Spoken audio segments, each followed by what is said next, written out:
So guys, so we're at a special place. Want to tell us where? We're at what used to be Turquoise Restaurant, where I was discovered, and no one actually discovered me aside from the people that enjoyed the music. And I don't mean like a record label or like that. I mean discovered is where I found my forever, and I found where I was gonna eventually end up in life.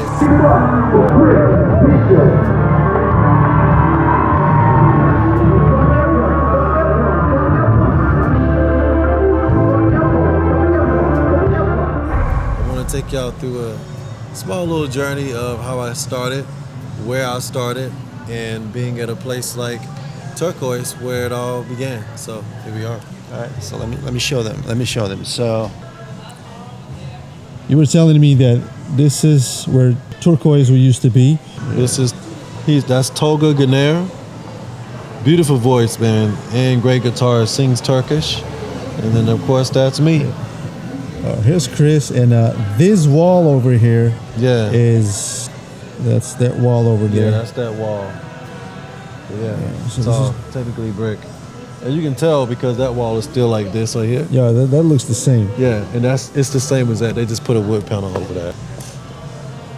And does it feel nostalgic? It really does, man, because this place always gives me chills when I come through because, like, at that point in time in my life, when I came out here, I just came out here to practice in the square part with my good friend Shola. And when I was on the way back to walk to the garage this way, I saw Tolga playing music. And I just stopped and asked him, like, hey, if we play together, we can make some more tips. And then that's when he was like, okay, cool. So I didn't have a speaker at the time, but he had a little speaker for his guitar amp. So Tolga would stand here, as you can see in the picture. And how do I know this? Like, I know this without even looking at the picture. See, I told you. This is what Tolga would stand. Yeah. All right. This is what Tolga would be. Tolga would be here. And you would be here. Yeah. Now, we did that because we used to use this as our spotlight. It's not on right now like the other ones are on. All right, yeah. So we used to use this as our spotlight. And we put the table here, and the table was from the restaurant, smaller wooden table. Put the tip jar right here, and then put my CDs, put my sheet of paper that said name, email, phone number, and on that table was how I was able to collect, people's information to let them know what I got going on, when I'm gonna be out here again performing. So this is where I was in this spot. From 4 p.m. to 10 p.m. or midnight, and sometimes to 2 a.m. because the people across the street at Baker Street Pub and Grill, it didn't close at 2 a.m. So sometimes we would stay. And it's still here. Yeah, Baker. every night it's 2 a.m. Oh yeah, it's still here. Baker Pub and Grill. So I would stay and perform all like this late because some people would come out and tip, right? So we just 4 p.m. to 2 a.m. or midnight every day. So this spot. Now we would take some breaks and go inside and get like a meal. Shout out to the owner, Jim Dokuyucu. He was the owner, Turkish guy, owner of the restaurant, and it was him that allowed us to play here 7 days a week. We didn't have any days off. We did it for a very long time. Very long time. Years. You know what I'm saying? Months into years. And so I did it for 9.5 months straight, right? And then when I wanted to do my first show, I started performing at different places. And I'll show you how I started building my audience. But this is the spot. If you got lucky, sometimes we can park up here. If you're lucky, just get our equipment and then just go over there. All right. Now, next door right here was a photography studio called Avantography. And so shout out to him. He took my first pictures when I wanted to do my first show, which I'll show you my first concert. When I'll take you over there, I'll show you. But this was my first concert, 2012. That's down there. but the guy that was recording it was from the studio in Kier. Wow. You know what I'm saying? That was in the actual town square part.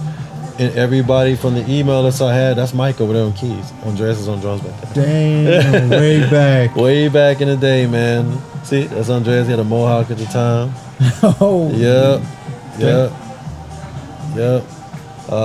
So, yeah, he took the pictures. Photography. And then down here, you know,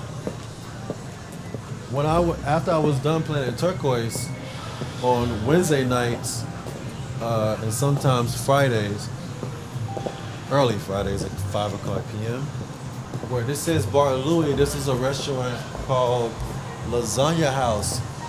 And I would walk down here and play Lasagna House for the people that sat on this patio, and I would set up right in front of this little pillar kind of thing, and I would perform here. Same thing, put a table on this side, and I put it on this side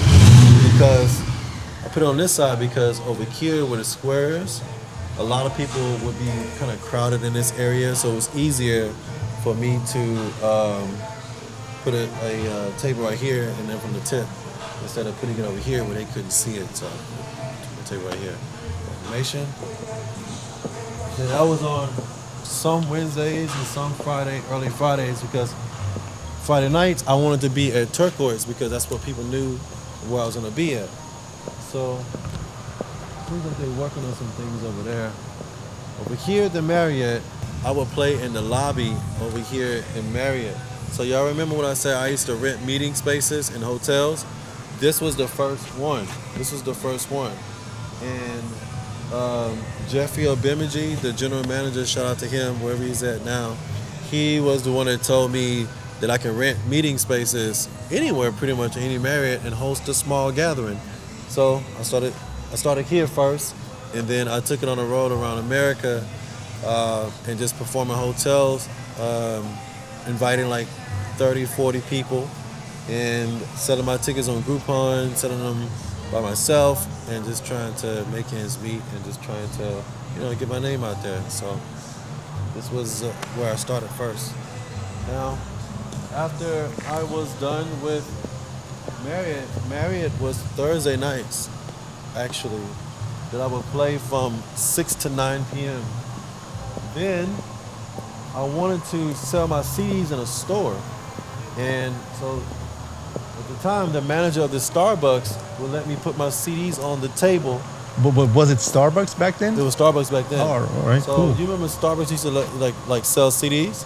So they let me put my CDs on the counter over here and sell my CDs. And because it wasn't really like in the system, they were just kind enough to just hold the money for me and then just give it to me. You know what I mean? Because they knew I was out here playing on sidewalks. I was just trying to make it, so they would put it on the counter and and allow me to sell my CDs here. And I would tell people like, hey, I got my CDs in a Starbucks now. Make sure you come support.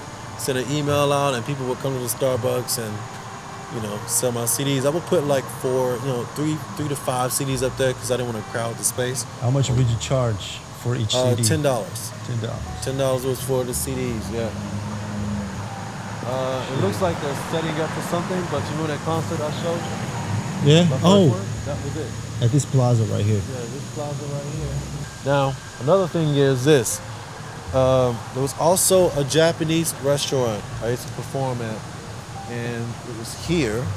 However, this is a different store now, and I would play in there as well. I have a video that I can show you. I would play in there as well on Sundays from 4 p.m. to 6 p.m. on Sundays. Yeah, it was great. I loved it. So I would, right after church, I would come over here and play from 4 p.m. to 6 p.m. Sometimes 3 p.m. to 5 p.m. Just whenever Phil, who was a manager at the time, would just text me and say, hey, it's time to come now because we got some people coming in and we can entertain them. So Japanese restaurant was. And yeah. Well, so I guess all this this road here. This was my thing. Like, so Turquoise. This road changed your life. This road changed my life, literally. So, Turquoise to Lasagna House to Marriott, Japanese restaurant here, there, to the plaza where I held my first show. It was in the plaza, but yeah, I did everything over here. This is the plaza where Chris had his first show. So his first baby steps in music started here. On this whole road. This road, this is it. This is my thing. I had no idea, man, that my life was gonna. I knew that I was gonna be great someday. It was just a matter of when, and I just had to be patient and tough it out because, man, I'm telling you, it was 7 days a week that I would spend out here. I had no days off. But bro, if you realize, God somehow aligned things to happen in one place only. So you had Turquoise, you had the Marriott, you had Starbucks to sell the Starbucks CDs, sell the CDs, the restaurants to play, restaurant, all in the concert, same place. in the So same place. the purpose was there. You just had to be patient. I have to be patient, man.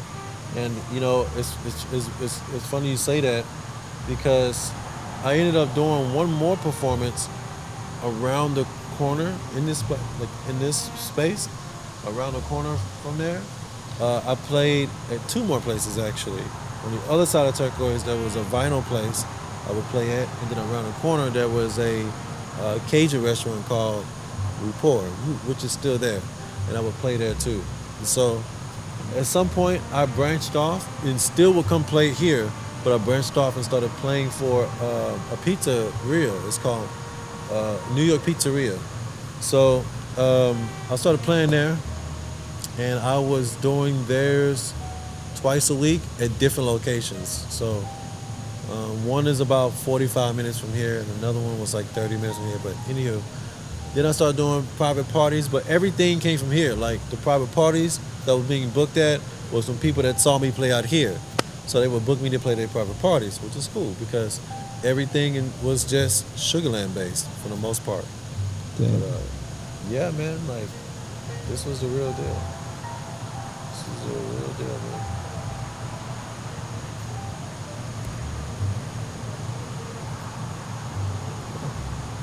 Real deal. Nostalgia hitting, huh? Oh, yeah, it's hitting me, man. Like that's crazy. Like I'm proud of you, bro. appreciate it, man. Like I didn't see that part of the journey, Yeah. but from what I see now and from what he showed me on those videos and being here, knowing that all that I see now started right there on that wall. Right there in that wall, man.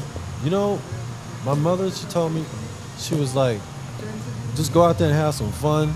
You know, don't worry about like, or stress about performing at restaurants. Because I always had this thing where my friends that I went to college with would pass by and see me performing on that sidewalk.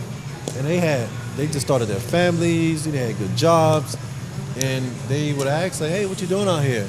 And to me, I was like, I'm just trying to like, you know, make a living. And I would see them, and I'm like, in my head saying, like when they would walk off, I was in my head going, why am I here? I did everything they did. You know what I'm saying? I went to school, I got the degree, we're college mates, so. But your plan was way bigger. My plan was, you know. Actually, God's plan for you was way bigger. It was way bigger. It just, I had to go through these things, man, to be where I am today, you know. And I mean, I would pray to God going like, how long do I gotta stand out here? Because, you know, you were hot today in June, and I was out here during that time, man, just playing. I started in April of 2011. I started playing out here. April of 2011, man. I just kept going. 7 days a week. I had no days off. When it would rain, I would play inside the restaurant and stay towards the window so that people could see live music, what's going on, and see me in there so they can come into the restaurant and listen to the music.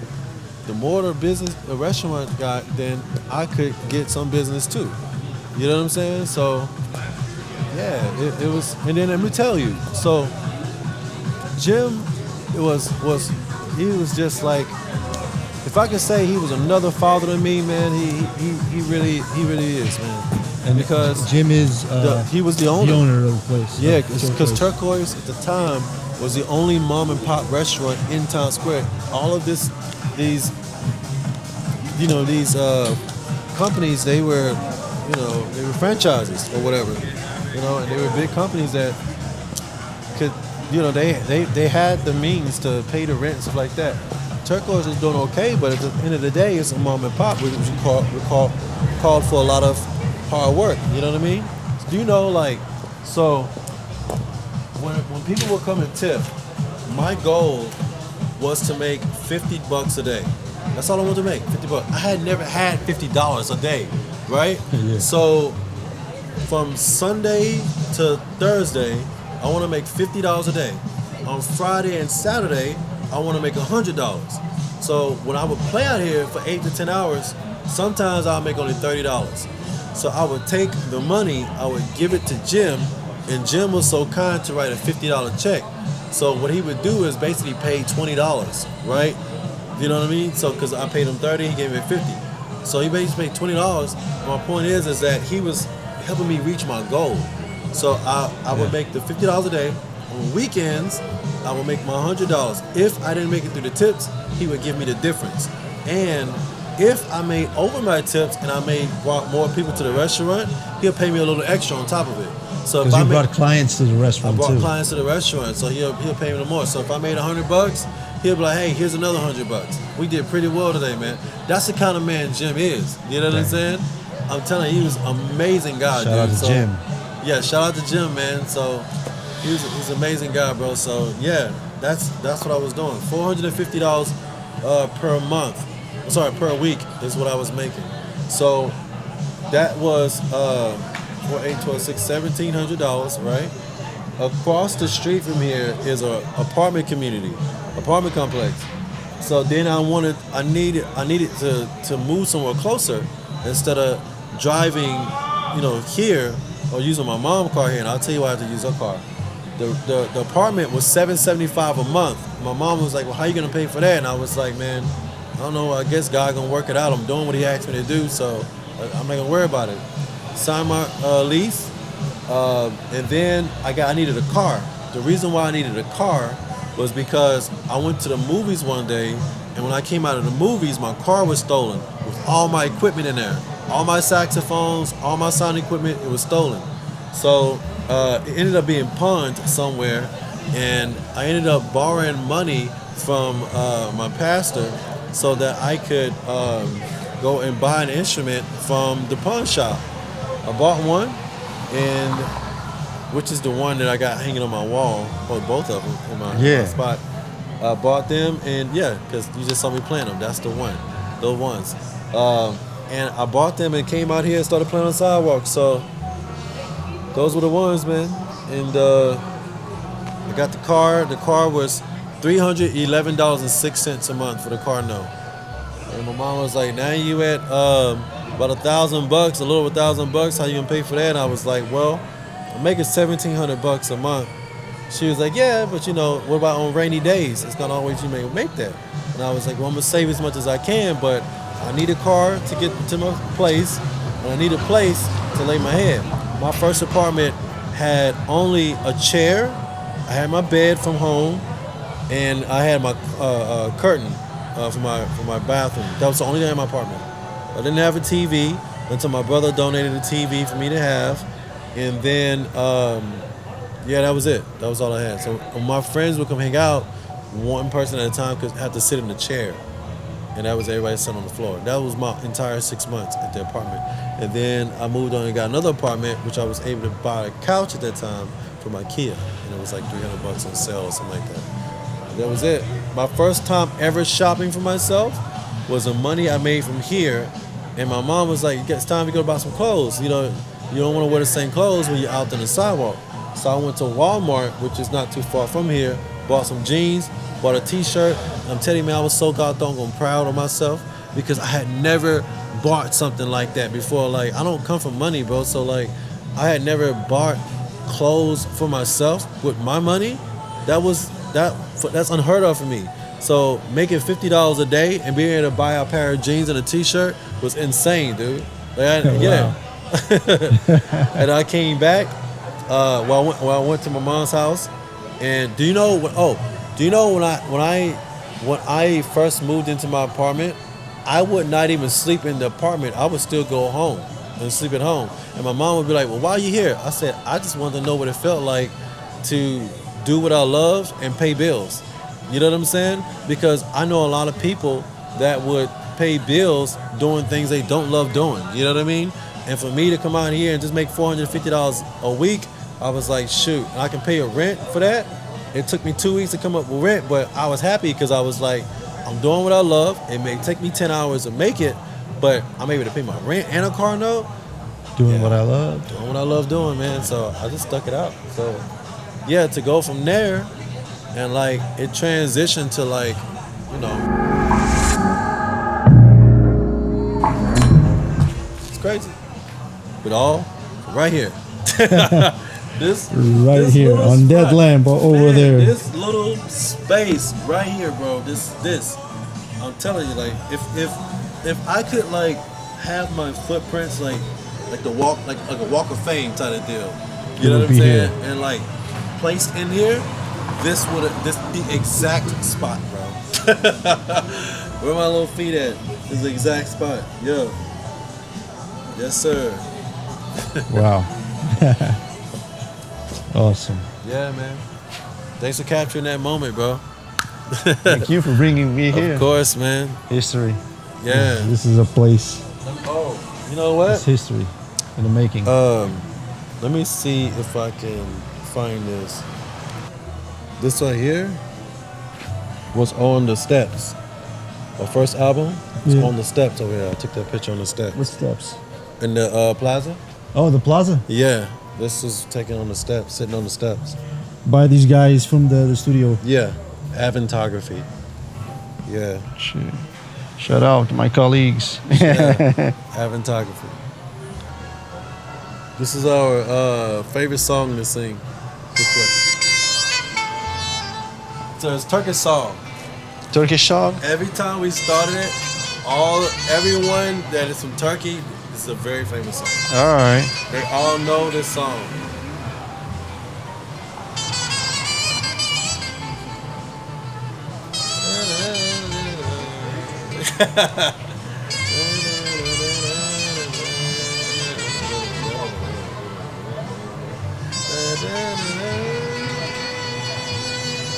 Then Toka gets ready.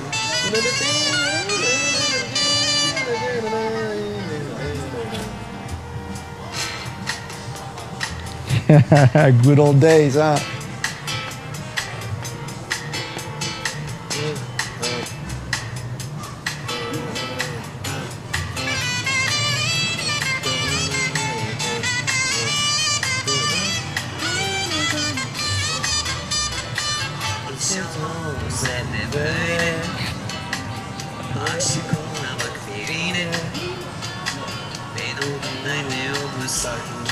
Yeah.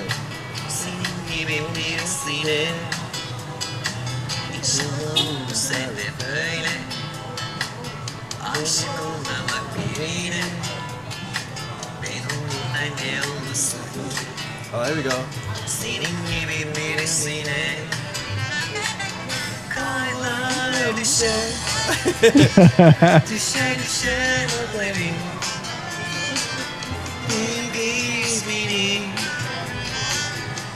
Yeah.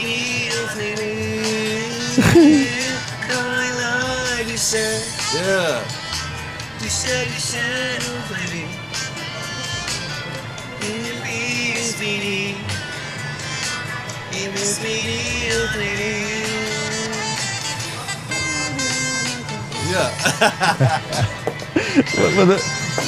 Do you understand the lyrics? Huh? Do you understand the lyrics? Some of them. Oh, really? Yeah, I do. I had to learn a little bit of Turkish while I lived. Well, not lived. While I was pretty much living there. Pretty much. Yeah, I had to learn Turkish because if like about 90% of the workers were Turkish, and they were speaking broken English, except Jim, and Toga was getting really good at it. English, and so I had to learn Turkish to communicate with everybody. So I'm not fluent in Turkish, but I do know a little bit. You know what I You mean? get around. Yeah, I know enough to get around. If I'm in Turkey, I can get around. Do you know what I mean? So yeah, bro, it's cool, man. See how life prepared you. Yeah, man. So when it comes to taking risks, like I am today, I done been through it all. So it's like, you know, sure. They can't tell me nothing. Can't tell me nothing. A risk is a risk. Oh well, let's do it. All right, Yeah, let's do. All right. That was nice. yeah, man. Got it, bro. Thanks, bro. Thank you.